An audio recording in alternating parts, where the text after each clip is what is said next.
Hello, Capricorn. Look, it's really lovely to be back. I've been AWOL because I needed to concentrate on my book series. And now I'm back. I have changed the concept. I'm not doing this monthly anymore. I'm going to be doing it seasonally. It just helps reduce some of the overload that I have. We still are touching base on 3 months at a time, so we're not missing a month. Oh, I want that one. That jumped. This is beautiful. 10 of Cups, family love. Oh, love, love, love. So that's going to be the card for the energies of the whole 3 months. So now I'm just going to pop this down. Now, for those who don't know me, my name is Jo from Red Room Reiki and Readings. I'm also an author of the Wollstonecraft Legacy, but that's JJ Agnes. I am on TikTok and I am on Spotify and I am on YouTube and also Facebook Reels. Now, because I'm doing seasonal work, some of you might be in winter, some of you might be in summer. I'm not really going to concentrate so much on the weather aspects of the cards, but I am going to look at the months as their numerology energy rather than the month that they are. So say June, where it's 6, it's actually numerology wise, it's actually 7. So even though that's very confusing, you just need to go or flow with me as we have a look at your cards. Now, I did a little bit of a meditation just before we started, and I put here that there's a turning point in the next 3 months between survival mode and rebuilding. So that's a huge transformational energy here. Now, when we're looking at the overview of the 10 of Cups, which is the one that flicked out so quickly, it's a really lovely emotional card, but it's about family. It's about big love. It's about completions of love. So 10, it's the beginning of love with the number 1, and 0 is the potential of love, but it's kind of all coming together. It's happy families. It's the feeling of like, what is love ideally? It's that kind of love. And you've got that over the next 3 months. And what a kickstart like for your month, because you're pretty much the only one who's had such a great card at the top here. So well done, Capricorn. Now, when we're looking at June, we're looking at the number 7. Now, 7 is a very retrospective energy. It's an introspective energy. It's temple. And so think of like spiritual yoga, meditation, silence, mindfulness, but also think knowledge, study, hobbies, leaning into things that you just want to concentrate on. Loner energy, so not lonely, loner, like the lone wolf. I just want to do what I want to do. It's also about questioning. Do we deep dive into lots of different topics? You could be questioning things like philosophy or love and romance, but also toxicities and psychology. And like, it's just, a lot of people feel uncomfortable because what you really need to be doing is internalizing, going within. So we need silence around that space. Now, what's so interesting here is that you have the Hermit. So the Hermit really does amplify the need for time out, to focus on the things that you just want to focus on, not for what everybody else wants you to do, Capricorn. And then we've got new beginnings, the Fool coming in here. And the Fool is 0. It's creation, it's manifestation, it's the idea of chaos theory. Do you know, like, we are now opening ourselves up to lots of different channels, maybe places that we haven't been before. We're enthusiastic again, like the hobbits, when they're about to leave their beautiful little village to go on this adventure, which turns out to be a bit of a nightmare, but still they thought it'd be fun at the beginning.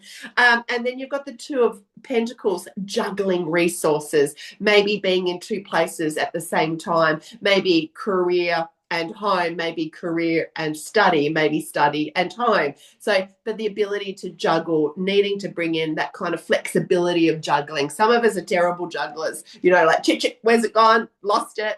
But this is a really powerful kickstart, because in the month of June, you have two major arcanas, which are the big themes in life. It's not just your mundane stuff. Yes, this is the mundane, the pentacle energy of like juggling day-to-day stuff, but new beginnings, huge theme, something massive, even if it's just a different energy vibration coming in. And then the Hermit.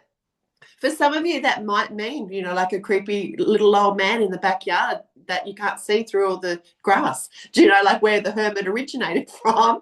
But this person doesn't mind being alone. This person doesn't mind being in their own thoughts. They don't mind never having other people to like converse with. So there's definitely time out coming for you in June. Now, let's pick a guide card to go with it. And what I have here is the cougar, confidence, be bold and take charge. So Capricorn, it's not like you to take charge. So be bold here. I mean, a cougar, you wouldn't want to see a cougar in the jungle, like, because you'd be like, uh-oh. But it's saying have the confidence of a cougar. Let people know that you're not easily intimidated. That's what I'm feeling. It's like, and also if you need to take charge, take charge. Now, going into July, which is a number 8, where June's more of like a silence, contemplation space, stillness. 8's action. Let's get shit done. It's also about let's look at the future. Let's create abundance in our life, wealth, career, abundance in all areas. Let's manifest. Let's not be waiting for someone else to do it. 8's very much about, authority as well. A bit fierce. I mean, Capricorn, you can be fierce at times. So you might be a little bit more fierce than usual. Now, coming into the cards, we've got the Tower. Now, most people go, not the Tower, because the Tower means everything must come down for us to rebuild it back up. Okay, it's the Tower of Babylon.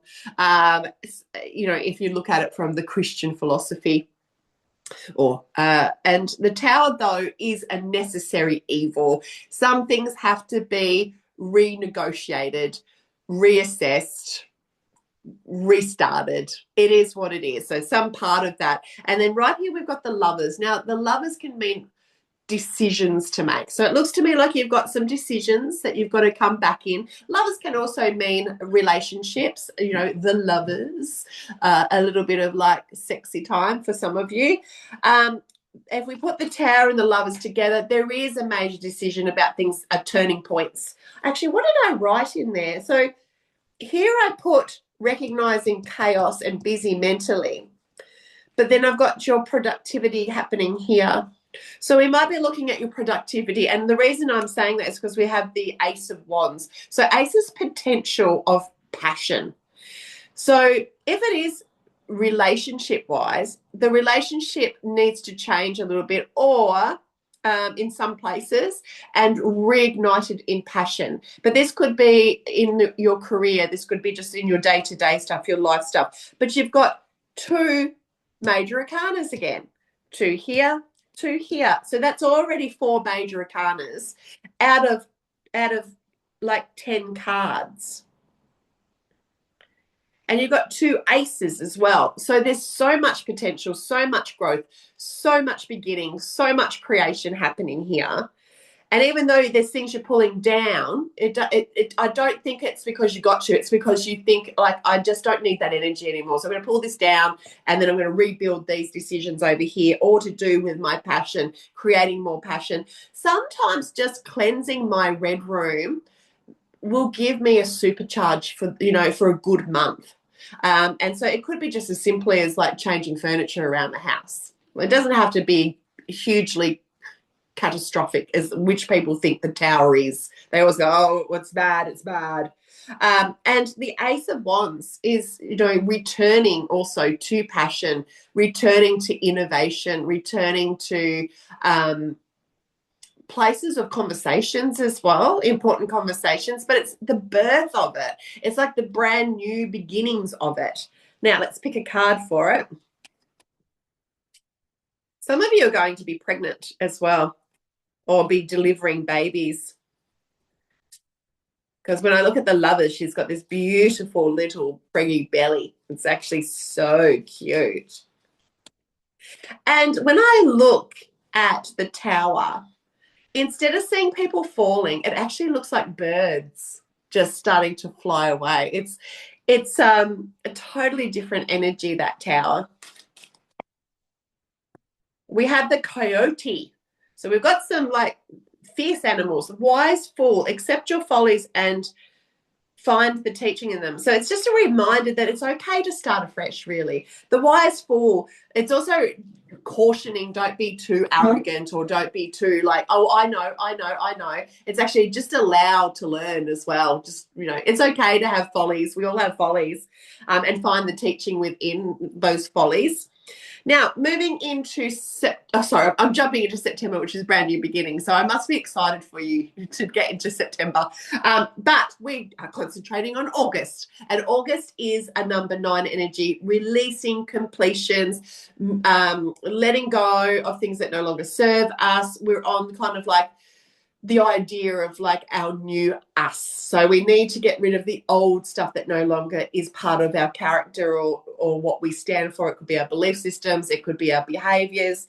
And this is where we've got the Ace of Cups coming in, which is the birth of love. So there's a new love coming in here, but it's interesting, it's right next to the 5 of Swords, which means walking away from things that no longer serve you. Sometimes that means a win, but to what kind of point is the win? You might come out on top, but there's been a lot of loss with it or a lot of fallout with it. So there could be a situation. And next to that is the Knight of Pentacles. And what I'm seeing with him is you're holding on to your money too tight. I'm not saying just go out and frivolously spend it, but maybe you're being too rigid on your spending, or maybe you're like, my, not sharing, my money. And because I can just say, Knight of Pentacles is someone who's like a tradie. Generally, that's how I perceive them. They're people working on creating their wealth. They're actioning their wealth, so that they're still working in it. So that's why. And of course, Pentacles is an earthy energy. So I just go to tradie. It's a tradie energy. But when we put this together, for some of you, you might be meeting someone who's like a Capricorn, a Taurus, or a Virgo energy. But it could be you working on your trade, trying to hold on to that money, trying to make it go the distance, to your detriment potentially, or to other people's detriment. But then there's this great new love coming in. I almost just feel like it's a kid. Like you're feeling like mine, like, because kids are like, no, it's my lollies. I'm not sharing. He got one more than me. So there's a little bit of that energy coming in. And what we've got here is ask for what you want. So the Lion here, there could be a Leo around some of you as well. But the Lion is the king. They don't need to ask. It's so weird. It's like ask for what you want. The Lion just demands it. So maybe you're asking your boss for a pay rise, and it's like, I want that, thank you very much. Now, July and August is actually Leo time. So you've got the Leo, the Lion coming in around that time.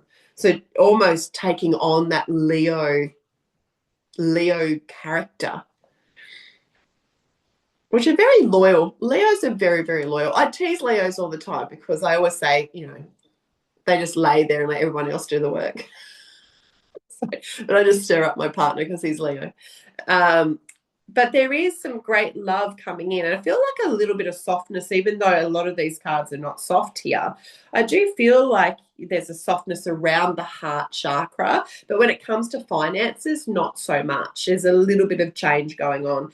So all up, mostly a great reading. If we look at the 10 of Cups, here, this could be hanging out with friends and family and loved ones and doing things that are great for your heart space, that time out. Then here, looking at building strong new foundations around love, and that could be in any theme. And then here, bringing in that great love, of maybe work and money. I do feel for a lot of you, you're meeting somebody, even though it's a Knight of Pentacles. I feel like a lot of singles might actually meet a potential, and you'll get so excited about that. Yeah, it does. It does because there's that softness coming in. Now, I'm just going to pick one rune to go with the entirety of the reading, and it is obstacles. So there are a few obstacles that you're going to have to deal with. That's life. We can't always just have smooth sailings, but it's also an idea of like what do we concentrate on, what don't we need to concentrate on. So I think filtering will be really important for your success in a lot of this space. And what I've got here is 9 is very transformational. So there's definitely a lot of movement here for you. So thank you so very, very much. It's lovely to be back. And I am going to close this session with you watching me, and I'm not editing things anymore. I'm just letting them be as real and authentic as possible. So hopefully I'll see you next season.